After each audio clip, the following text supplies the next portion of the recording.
안녕하세요, 학생 여러분. 오늘도 수학 개념 공부 시간이 돌아왔습니다. 오늘은 제곱근과 실수에서 무리수를 수직선 위에 나타내는 방법을 함께 공부해 보도록 하겠습니다. 우리가 수직선이라고 하는 것은 초등학교 때도 배웠었고 기억나시죠? 중학교 1학년 때에도 그 정수에서 수직선을 다루었었어요. 그런데 우리가 무리수를 이제 3학년 올라와서 처음 배웠잖아요. 무리수도 수직선으로 표시할 수 있거든요. 왜냐하면 수직선이라고 하는 것은 수가 있는 직선이잖아요. 사실은 이게 직선처럼 보이지만 무수히 많은 점들로 이루어져 있단 말이에요. 이 점들 하나하나가 숫자예요. 즉 우리가 사용할 수 있는 실수, 실제수를 모두 표현해 줄 수 있는 게 바로 수직선입니다. 근데 우리가 뭐 루트 2, 루트 3, 루트 5 이런 것들은 생소하잖아요. 그래서 오늘 그 무리수를 수직선 위에 나타내는 방법을 배울 거예요. 그 가장 간단한 숫자인 루트 2를 가지고 한번 연습을 해볼게요. 이것을 하기 전에 여러분들 피타고라스의 정리 혹시 기억나시나요? 네, 이것을 알고 있어야 오늘 것을 이해할 수가 있어요. 피타고라스의 정리는 어디에서 성립을 했냐면 바로 직각삼각형에서 성립을 했어요. 피타고라스의 정리의 내용은 바로 뭐죠? 빗변의 길이의 제곱이 나머지 두 변의 길이의 제곱의 합과 같다 라고 하는 게 피타고라스의 정리였습니다. 그래서 우리가 직각삼각형의 두 변만 알고 있으면 나머지 한 변을 구할 수 있었어요. 이것을 이용해서 오늘 무리수, 즉 무리수 중에서 가장 간단한 루트 2를 수직선 위에 표시를 해보도록 하겠습니다. 학생 여러분들 모눈 종이가 있다면 제일 좋을 것 같아요. 모눈 종이에 수직선을 그려놓고 하는 것이 사실 가장 간단하거든요. 근데 모눈 종이가 없다면 그래도 조금 정확하게 수직선을 그려놓고 저와 함께 공부해 보도록 하죠. 네, 첫 번째 해야 할 일은 뭐냐면 한 변의 길이가 1인 정사각형을 만드세요. 어떻게 만드냐면 일단 루트 2를 수직선 위에 찍어야 하기 때문에 출발점은 바로 원점이겠죠. 그래서 이 원점으로 중심으로 해서 이렇게 한 변의 길이가 1, 1인 정사각형을 만들고요. 우리 루트 2도 찍어볼 거지만 마이너스 루트 2도 수직선 위에 찍어볼 거예요. 그래서 반대쪽에도 1 이렇게 두 칸의 정사각형을 한번 만들어 보세요. 자, 그러면 여러분들 피타고라스의 정리 기억나시죠? 자, 그럼 제가 대각선을 하나 그을 건데요. 자, 이렇게 한번 그어보세요. 자, 그러면 얘는 당연히 직각삼각형이 되겠죠? 왜냐하면 저희는 한 변의 길이가 1인 정사각형을 만들었기 때문이에요. 그쵸? 자, 그럼 여기의 길이가 아까 얼마였다고요? 1이었죠? 당연히 여기의 길이도 얼마예요? 1이었어요. 그럼 우리가 피타고라스의 정리를 이용을 해서 이 빗변의 길이를 구할 수가 있어요. 그쵸? 자, 그럼 우리 빗변의 길이를 제가 조금 쉽게 x라고 둘게요. 이해되시나요? 자, 그럼 피타고라스의 정리를 한번 사용해 보도록 하겠습니다. 빗변이 x예요. 그럼 x의 제곱은 나머지 두 변의 길이의 제곱의 합과 같다. 그러면 1의 제곱 더하기 1의 제곱이겠죠. 결국은 이게 뭔가요? 2예요.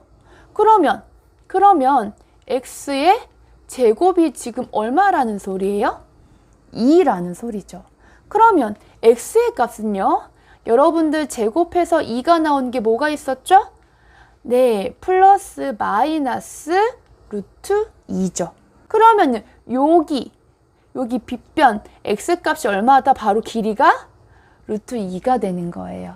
여기까지 이해되셨어요? 자, 그러면 여러분들 혹시 컴퍼스가 있다면 너무 좋을 것 같고요. 없어도 가능합니다. 그러면 만약에 컴퍼스가 있다고 가정을 해본다면 컴퍼스의 뾰족한 부분을 여기에다 딱 찍는 거예요. 그리고 컴퍼스를 여기 루트 2만큼 이렇게 벌려주는 거죠. 그런 다음에 요것을 요 루트 2를 반지름으로 하는 원을 이렇게 내리긋는 거예요. 제가 한번 표시를 해볼게요. 이렇게. 그럼 아마 찍히는 부분이 있을 거예요. 거기가 뭐가 되는 거예요? 얼마요? 루트 2가 되죠. 왜요? 컴퍼스의 여기 반지름 요만큼을 그대로 이렇게 옮겼잖아요. 그러니까요. 여기의 길이와 여기의 길이는 같은 거죠. 그럼 여기가 바로 뭐가 되는 거예요? 루트 2가 되는 겁니다. 그럼 우리 반대쪽에 마이너스 루트 2도 한번 찍어 볼까요? 네. 이거는 뭐 한 번에 가능할 것 같아요. 이렇게 대각선을 그어주시고요. 역시나 여기가 직각 삼각형이에요. 자, 우리 아까 구했었죠? 그럼 당연히 여기의 길이도 루트 2가 되겠죠? 그쵸? 네, 길이는 마이너스가 없잖아요. 그러면 0을 중심으로 해서 음수 방향으로 굴렸기 때문에 자, 이렇게 찍히고 그럼 여기는 그냥 루트 2가 아니라 뭐예요? 마이너스 루트 2가 되는 거예요.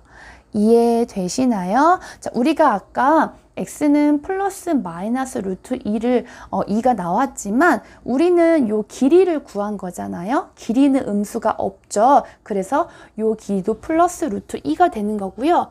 요 길이도 루트 2가 되는 거예요. 길이는 루트 2지만 음수 방향으로 굴렸기 때문에 여기는 마이너스 루트 2, 여기 길이 루트 2인 걸 양수 방향으로 굴렸기 때문에 여기는 플러스 루트 2가 되는 겁니다. 제 그림이 조금 정확하지가 않아서 좀 다를 수 있지만 여러분 모는 종이에 그려보신다면 정확하게 루트 2를 수직선 위에 표현하실 수가 있으세요. 자, 이번에는 루트 5를 수직선 위에 표현해 보도록 하죠. 이번에는요, 정사각형이 조금 많이 필요해요. 모는 종이 위에다가 또는 종이에다가 자를 대고 수직선을 그리시고요. 정사각형이 2개가 필요해요. 왜냐하면 아까보다는 길이가 길어졌잖아요. 그래서 0을 중심으로 정사각형 이렇게 2개 붙인 걸 한번 그려보세요. 그리고 이렇게 대각선을 한번 그어보시고요. 그러면 여러분들 요 삼각형 보이십니까? 이게 무슨 삼각형이죠? 네, 직각 삼각형이에요. 자, 그럼 여기에 한 변의 길이 얼마죠? 당연히 얼마요? 1이겠고요. 그 다음에 여기에 변의 길이는 얼마? 2가 되겠죠. 왜냐하면 한 변의 길이가 1인 정사각형을 2개 붙였기 때문이에요. 자, 그러면 우리가 필요한 건 요 빗변의 길이 사실은 x거든요. 자, 그럼 x의 값이 얼마 나오는지 한번 구해보도록 하죠. 자, 그러면 x의 제곱은 뭐의 제곱? 1의 제곱 더하기 2의 제곱이다. 결국은 x의 제곱은 얼마가 나와요? 5가 나오고요. 그러면 x의 제곱이 5라면 x는 뭐다? 제곱해서 5가 나오는 게 뭐가 있어요? 플러스 마이너스 루트 5가 있죠. 이 중에서 우리는 누구를 사용한다? 플러스 루트 5를 사용한다. 왜냐? 길이 있기 때문에. 자, 그러면 요 길이가 얼마라는 거예요? 여기 빗변의 길이가 루트 5라는 겁니다. 아까와 마찬가지로 컴퍼스를 대고 이렇게 해주면 요거 자체 길이가 얼마가 되는 거예요? 루트 5가 되는 거예요. 그럼 여러분들 컴퍼스를 쭉 따라서 굴리면 한 이쯤 찍히겠죠? 네, 여기가 바로 뭡니까? 루트 5예요. 다시 한번 설명할게요. 이 길이 자체를 쭉 해서 옮겼죠. 그럼 이 길이와 이 길이는 같은 겁니다. 아까 이 길이 얼마였어요? 루트 5. 이 길이 얼마였어요? 루트 5예요. 이해되시죠? 자, 그러면 우리가 이렇게 가로로 되어 있는 요 직사각형을 이용을 해서 루트 5를 구할 수도 있지만 이렇게 세로로 쌓아 올린 직사각형을 사용해서도 루트 5라는 길이를 얻어낼 수가 있어요. 자, 그러면 여기에도 대각선을 그어 볼게요. 이렇게 그어 보세요.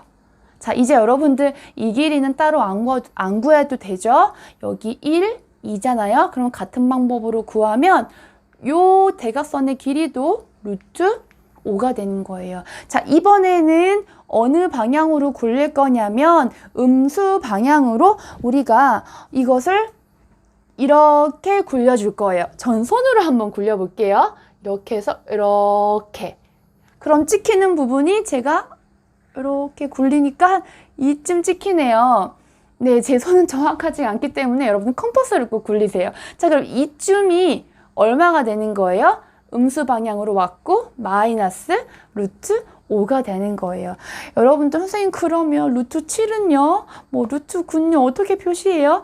여러분들 사실은 이 방법을 가지고 모든 무리수를 찍을 수 있지만 우리가 수학 문제를 풀 때 중학교 수학에서 시험을 볼 때는 여러분들이 간단히 나타낼 수 있는 루트 2나 뭐 루트 5 그런 숫자들이 나오니까 걱정하지 않으셔도 괜찮아요. 마지막으로 응용 문제 하나만 풀어보고 수업 마치겠습니다. 자, 여기에 보시면 아까는 출발선이 0이었는데 이제는 출발선이 0이 아니에요. 자, 여기 보시면 이 문제는요. 점 P와 점 Q에 대응하는 수를 구하세요 라는 문제입니다. 즉 뭐냐, 그 P의 위치, Q의 위치를 묻는 문제예요. 자, 봅시다. 일단 점 P부터 볼게요. 출발점이 어디예요? 1이죠. 출발점이 1이에요. 출발을 합니다. 자, 출발을 하는데 어느 방향으로 갔죠? 양수 방향으로 갔어요. 얼만큼 찍었죠? 여러분들 얼만큼 내리 찍었어요? 이거 길이 얼마예요? 아까 배웠죠? 두 칸이에요. 1, 그 다음에 2, 피타고라스의 정리에 의해서 여기는 루트 5죠. 요 길이는 루트 5인 걸 알 수가 있어요. 그럼 보세요. 출발점. 이거는 방향. 그 다음에 얼마만큼? 루트 5만큼. 이게 바로 P의 위치예요. 하지만 우리가 수직선의 점의 위치를 쓸 때는 어떻게 쓴다?